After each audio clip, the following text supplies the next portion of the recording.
안녕하세요. 경제학장 박사입니다.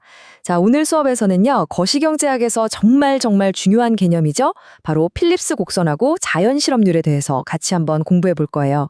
이 물가랑 실업. 이거 두 마리 토끼를 다 잡고 싶은 게 정책 담당자들의 꿈인데 그 비밀이 바로 여기에 숨어 있습니다. 수식이 좀 나온다고 해서 절대 겁먹지 마세요. 제가 핵심만 쏙쏙 뽑아서 아주 쉽게 풀어드릴 테니까요. 저만 믿고 따라오세요. 자, 오늘 우리가 함께 고민해 볼 질문 바로 이겁니다. 실업률을 낮추려면 더 높은 인플레이션을 감수해야만 할까? 와, 이거 정말 경제정책 담당자들한테는 염원한 숙제 같은 거죠. 우리 삶에도 당연히 직접적인 영향을 미치고요. 과연 이 둘, 실업률과 인플레이션은 정말로 하나를 얻으면 하나를 포기해야 하는 그런 운명적인 관계일까요? 오늘 그 답을 한번 찾아가 보죠. 원래 모든 이론이 그렇듯이 이 필립스 곡선도 처음에는 아주 단순하고 또 그래서 더 매력적인 아이디어에서 시작했어요. 처음 딱 나왔을 때는요, 경제학자들이 와, 이거다 하면서 마치 경제정책의 만능 열쇠라도 찾은 것처럼 엄청나게 열광했었죠. 때는 1960년대였는데요. 경제학자들이 정말 놀라운 걸 발견합니다. 여기 슬라이드에 있는 시소 보이죠? 딱 저것처럼 실업률이랑 인플레이션이 서로 반대로만 움직이는 아주 안정적인 관계를 찾아낸 거예요. 그러니까 실업률이 내려가면 물가가 오르고 반대로 물가를 잡으려고 하면 실업률이 올라가는 아주 명확한 선택지가 눈에 딱 보였던 거죠. 정부 입장에서는 뭐랄까, 경제 상황에 맞춰서 오늘은 실업률 잡기, 내일은 물가 안정, 이렇게 골라서 주문할 수 있는 정책 메뉴판이 생긴 거나 마찬가지였습니다.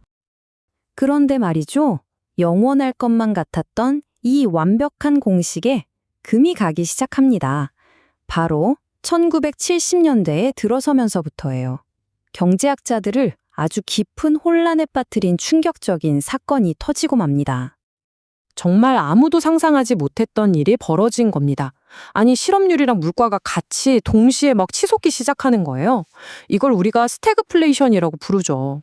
아까 그 시소로 부유하자면 한쪽 끝에만 앉아야 하는데 양쪽이 전부 다 공중으로 붕 떠버린 그런 황당한 상황인 거죠. 그렇게 믿었던 정책 메뉴판은 그냥 종이 조각이 되어버렸고요. 경제학계는 완전히 충격에 빠졌습니다. 도대체 우리가 뭘 놓치고 있었던 걸까요? 바로 이 혼란의 시기에 두 명의 영웅이 등장합니다. 여기 사진에 보이는 밀턴 프리드먼과 에드먼드 펠프스. 다른 사람들이 다 기존의 틀 안에서 막 헤매고 있을 때 이 두 사람이 딱 나타나서 이렇게 말한 거죠. 여러분, 우리가 지금 가장 중요한 퍼즐 조각 하나를 빠뜨리고 있습니다. 라고요.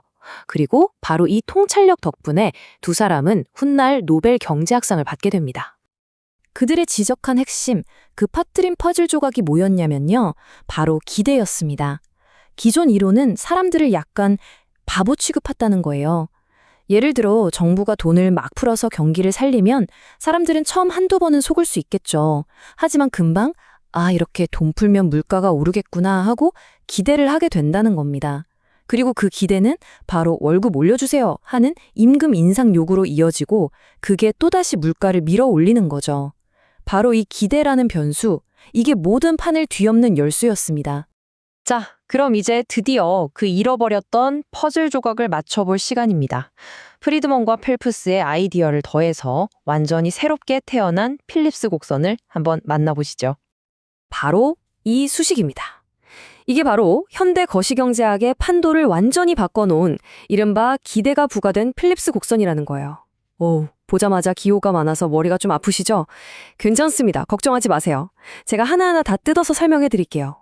이 수식은요, 단순히 물가와 실업의 관계만 보여주는 게 아니라 정부 정책과 사람들의 심리, 즉 기대가 어떻게 서로 영향을 주고받는지를 보여주는 그야말로 혁명적인 반정식이었습니다. 자, 칠판에 필기한다고 생각하고 하나씩 짚어봅시다. 첫 번째, 이 파이 T는요, 올해 실제로 발표된 물가 상승률이에요. 일종의 성적표 같은 거죠.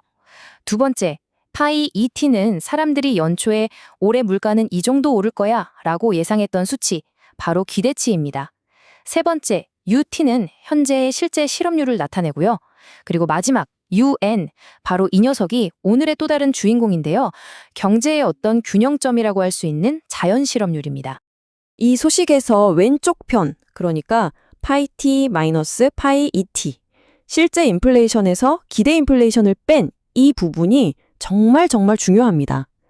이게 뭘 의미하냐면요. 핵심은 더 이상 그냥 실업률과 인플레이션의 관계가 아니라는 거예요. 이제부터 진짜 중요한 건 실제 물가가 사람들 예상을 얼마나 벗어났는가 하는 이 차지라는 거죠. 뭐랄까, 사람들이 전혀 예상하지 못했던 깜짝 인플레이션, 이렇게 생각하면 이해하기 쉬울 거예요. 그럼 오른쪽은 무슨 뜻일까요? 만약에 정부가 경제를 막 부양시켜서 실제 실업률을 경제의 적정 수준이라고 할 수 있는 자연 실업률 N은 밑으로 억지로 막 끌어내리려고 하면 그 대가로 뭐가 발생한다? 바로 아까 말한 깜짝 인플레이션이 발생한다는 뜻입니다. 다시 말해서 단기적으로 고용지표를 좋게 만들려고 경제에 무리를 주면 결국에는 나중에 걷잡을 수 없는 인플레이션이라는 무서운 청구서가 날아온다. 이런 경고인 셈이죠. 자, 그럼 계속해서 등장하는 이 자연 실업률이라는 개념, 이거에 대해서 조금 더 깊게 들어가 볼게요. 이게 바로 새로운 필립스 곡선의 중심축 역할을 하는 정말 중요한 개념이거든요. 자연 실업률 정의는 이렇습니다. 실제 인플레이션율이 기대 인플레이션율과 딱 같아지는 수준의 실업률. 그러니까 사람들이 기대한 만큼만 딱 물가가 올라서 더 이상 인플레이션이 빨라지지도 느려지지도 않는 그런 안정적인 상태를 만들어주는 실업률 수준을 말해요. 비유하자면 경제가 너무 뜨겁지도 않고 너무 차갑지도 않은 딱 적절한 온도를 유지하는 바로 그 지점이라고 할 수 있겠습니다. 여기서 정말 중요한 포인트가 뭐냐면요. 이 자연 실업률은 0%가 아니라는 거고요. 또 정부가 단기적인 정책으로 마음대로 바꿀 수도 없다는 점입니다. 여기 수식을 보면 알 수 있듯이 자연 실업률은 그 나라 경제의 근본적인 체질에 의해서 결정돼요. 예를 들면 기업들 간의 경쟁이 얼마나 치열한지 또는 실업급여 제도가 얼마나 잘 되어 있어서 구직자들이 좀 더 여유를 가질 수 있는지 같은 구조적인 요인들이 이걸 결정한다는 거죠. 그러니까 이건 단기적인 처방이 아니라 아주 근본적인 구조 개혁이 필요한 영역인 겁니다. 이 개념이 아직 좀 뜬구름 잡는 얘기처럼 들리신다면 실제 숫자를 한번 보시죠. 우리 교재에 따르면요. 1970년부터 95년까지 미국 경제의 자연 실업률을 계산해 보니 약 6.2% 정도로 추정이 된대요. 이게 무슨 말이냐면 이 시기에 미국 정부가 만약 실업률을 6.2% 밑으로 낮추려고 무리한 정책을 썼다면 인플레이션이 계속해서 가속되는 그런 부작용을 겪었을 거라는 의미입니다. 이게 그냥 머릿속에서 나온 이론이 아니라 실제 데이터로 증명되는 개념이라는 거죠. 자, 이 표를 보면서 오늘 배운 내용의 핵심적인 변화를 쫙 정리해 보겠습니다. 왼쪽에 있는 옛날 이론, 원래 필립스 곡선은요, 경제를 되게 단순한 기계처럼 봤어요. 이쪽 레버를 당기면 저쪽이 움직이는 식으로요. 하지만 오른쪽에 있는 새로운 이론, 수정된 필립스 곡선은 경제를 기대라는 걸 할 줄 아는 사람들의 복잡한 시스템으로 봅니다. 단기적으로는 사람들에게 착시 현상을 일으킬 수 있지만 길게 보면 그런 꼼수는 통하지 않는다는 것. 이게 바로 거시경제학의 패러다임을 완전히 바꾼 거대한 전환점이었습니다. 네, 이제 오늘 강의도 거의 막바지를 향해 가고 있습니다. 처음에는 아주 단순했던 믿음에서 출발해서 더 복잡하지만 현실을 훨씬 더 잘 설명하는 그런 이론으로 발전해온 이 여정을 마지막으로 한번 정리해 보도록 하죠. 오늘 우리가 배운 것들 딱 4가지로 요약해 볼게요. 첫째, 인플레이션과 실업률이 반대로 움직인다는 단순한 상충 관계는 길게 보면 환상이다. 단기적으로만 그렇다. 둘째, 이 모든 이야기의 핵심에는 사람들의 기대가 있다. 셋째, 모든 경제에는 인플레이션을 안정시키는 균형점, 즉 자연 실업률이라는 게 존재한다. 그리고 마지막으로 넷째, 이 자연 실업률을 인위적으로 거스르려고 하면 결국에는 가속되는 인플레이션이라는 혹독한 대가를 치르게 된다는 것입니다. 자, 오늘 제가 준비한 내용은 여기까지입니다. 마지막으로 여러분이 집에 가셔서 한번 곰곰이 생각해 볼 질문을 하나 던져드릴게요. 요즘 뉴스 보면 전 세계 중앙은행들이 왜 그렇게 2% 물가 목표에 집착하는지 보셨을 거예요.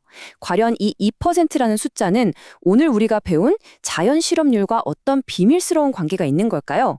이 질문을 한번 고민해 보시면 오늘 배운 내용이 훨씬 더 깊이 있게 와닿을 겁니다. 지금까지 경제학장 박사였습니다. 감사합니다.